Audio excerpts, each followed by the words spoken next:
Morning guys, just gonna kind of set the scene before we even hit the water. We're in fall, and I'd probably call this late fall right now. The one thing with late October going on into November is just the amount of stuff you can do, and there's a lot of temptation for a sportsman.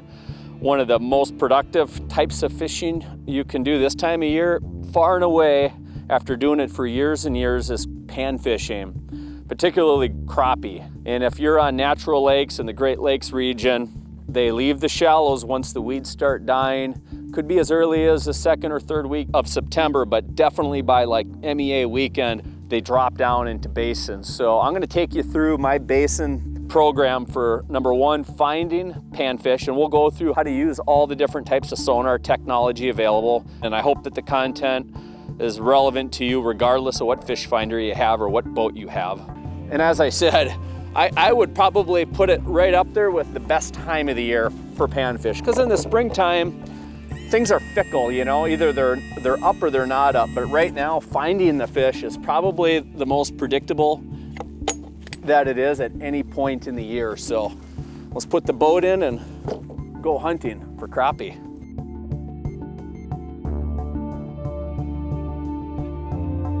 All right guys, you can see I have custom mapping on this screen here, the upper left quadrant, 2D sonar, down imaging, and mega side imaging. This is a Humminbird Solix 15. That 15-inch screen allows me to have every one of those technologies up at the same time, which makes it nice to learn the technology, to do quick associations between each.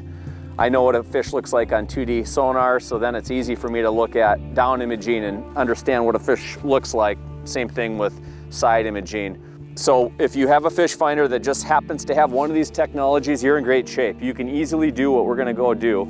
This lake isn't mapped, so I've taken the time to do that myself. And what you'll see out here is we're going through mid 20 feet range right now, and then that main basin's 30 feet. That's the deepest part of this particular lake. And we're gonna drive out into the basin and start looking for fish. I'm at 100 feet on side imaging. That would be fine, but I'm gonna narrow that in a little bit just to expand the picture, hopefully give me a little bit more detail. Let's drop that down to, let's go 60 feet. You can see I'm already starting to get into some life. There's a unique feature there. I've already dropped a waypoint on it. I don't know if it's an old piece of sunken timber or what. I'm getting some fuzz here. We're at the turnover period. Water temperature is right around 51 degrees. So definitely quite a bit of activity in the water column. I'd say invertebrate life coupled with minnows. And now I'm looking for bigger dots. Now those were definitely panfish there. Those individual bigger dots, those are definitely panfish. There they are on 2D sonar. And that weird bottom line that you're seeing, that's just density differences between that thermocline that has now sunk to the bottom. And all those fish are stacked like cordwood right above it. That's a huge school of fish. And I can still see fish on side imaging. So side imaging can be a real useful tool. You know, 35, 40 feet out, there's a pile of fish. They extend all the way out. And then there are some fish about 45 feet out, but then I start to go shallower on the contour. So I've already quickly defined where these fish are living. And you can see that's what's nice about having a map built. I can very clearly see there's a dividing line. Those fish want to be deeper than 25 feet. They're out in that basin. We're just gonna do another drive-by. Couple shallower fish, so you got some fringe fish on the edge of the basin. Huge school. Every dot represents a fish. 2D sonar, I can see that there's a lot of fish there, but I could literally stop my screen, zoom in, and count dots. Every dot is a fish. So I ran out of the fish there, but on that run on my track, there was a nice amount of fish that are in a little bit shallower water, so I'll favor those fish, so I'm not giving them barotrauma.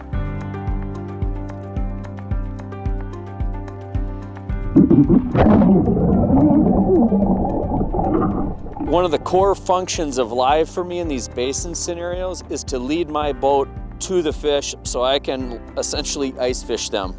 Fish over the top of them vertically. That allows me to make the most precise presentation to the fish, get my bait at the right level, which For panfish, you want your bait to be just above them and try to get them to break free from the school to come up and eat. So that's what I'm gonna do. Scanning around.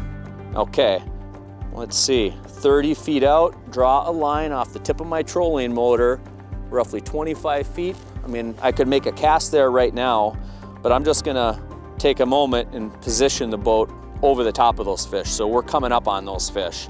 I see the fish, and then I use my trolling motor to bring me on top of the fish. Now, if the fish are spooky, we'll maintain a good standoff. Here are the fish right here. They're starting to come into my 2D sonar cone.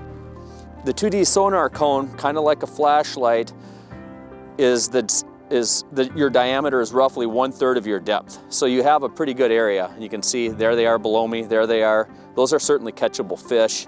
And then as far as baits, I got 4 rods rigged right now. I'm usually gonna start my day with something heavy. I wanna drop down on those fish. So for me, it's either gonna be a jig and wrap. If I'm chasing crappie, it's gonna be a size 3. Gets down really quickly. Fish usually eat it. Another option would be a heavy spoon. Again, just something that I can get down on the fish quickly and kind of gauge their mood level, contact the fish. And if I need to go more finesse from there, I will. Bait's going down. There's a nice little wad of them on. Look at them come up on live. Oh, that was cool. Nice. That was a really aggressive strike. Just spot locked. A little nicer fish. Yep, we'll take him. Yeah, when they're eating the jig and wrap like that. That's a good thing. And a little scent on that treble hook doesn't hurt a thing. And I usually don't have to mess with live bait. You can see there, kind of looks like some marshmallows. Basically marshmallows for a kid. That's what panfish nibbles are to a crappie. We'll let that guy go. That one's still pretty. Got him. Look at him coming up. Nice school below us. And a nice speck. I'm gonna boat flip this guy too. I'm gonna keep a couple for Jillian and the kids. So nice little 11-incher. It's a nice harvesting size, perfect fillet. Looks like he's been caught before.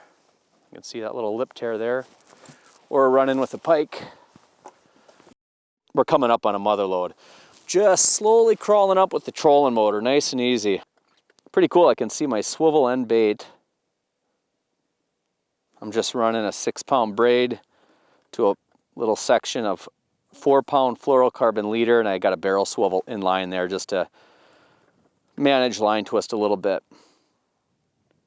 You could do a line to line knot too, but these jigging baits in deep water, it's good to get rid of some twist. This guy feels decent. Oh yeah. Ooh. Huh? Just perfect eating fish. We're just gonna keep 5. But boy, out of cold water like that, and you can tell the water's kind of dark. They don't have a lot of color. Throw them in the live well, then they just turn into calico beauties. They're pretty pale. One of these guys is gonna go. Look at him. I'm just above him. Pause. Ooh, yeah, that's the right one. You know when you load into them too. Look at that. Little 13 Omen panfish series just folded over. I guess I hyped it up a little bit, but just barely on that treble hook. It's a good hooking bait though. I mean, it's a forgiving bait.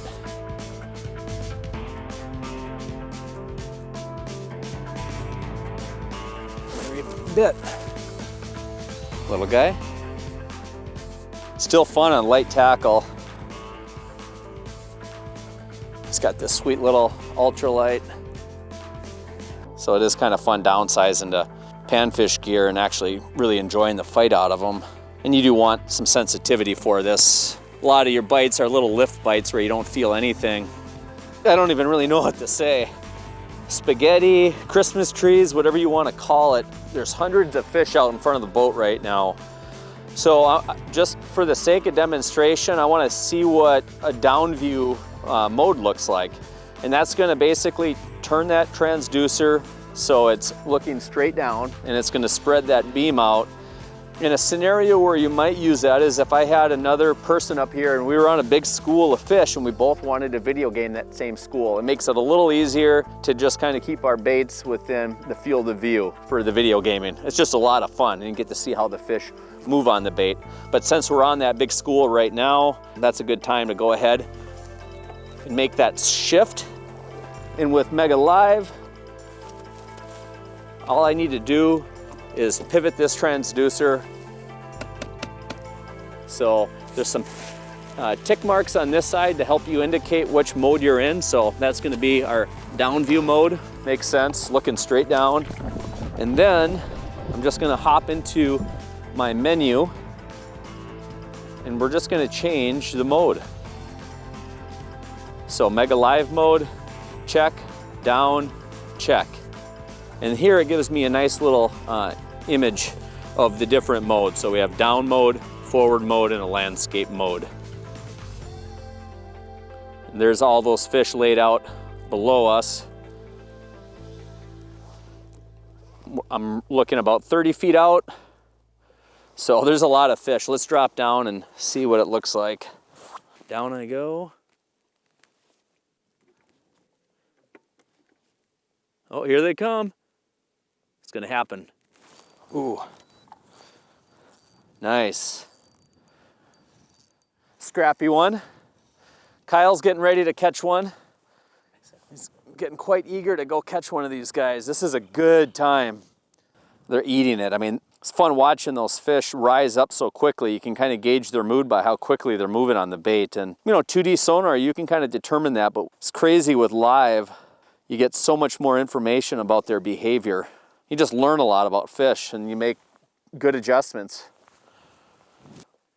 So we have some nice fish right here, about 4 feet out.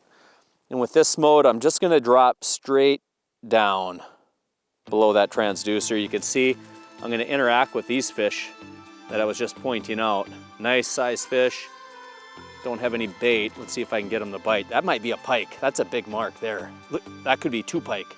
Oh yeah, that's a pike. Look at it, I got him hot on the bait. Look at him chasing that bait. Huh? Can't tell me that that's not exciting. Again, and what do? You catch them. Or is this just a really big crappie?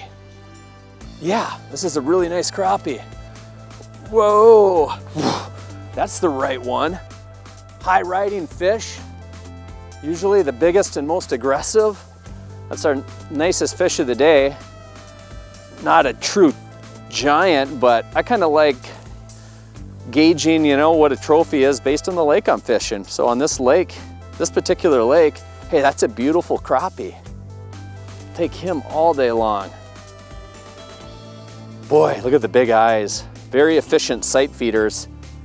And he was definitely hunting that jig and wrap, going side to side, and he had a buddy with him too. We're gonna let this one go. I don't need to keep him. No worse for the wear. Oh, that's look at him getting competitive. That's gotta be it. Bigger the mark, the bigger the fish. That's a big mark. Come on, bite. Bite, baby. Got him. Nice. Nice crappie. Cool that you can kind of selectively size them up. You know, that's a solid fish here. We're gonna actually hand grab her out of respect for her delicate lips. Look at that. Cool. I mean, she showed up as a big mark in down mode. For that reason, just a nice dinner plate crappie out of the school. We got a nice range of sizes down here, but you know, that's a nice quality fish for the part of the country we live in. Let her go. There you go, girl.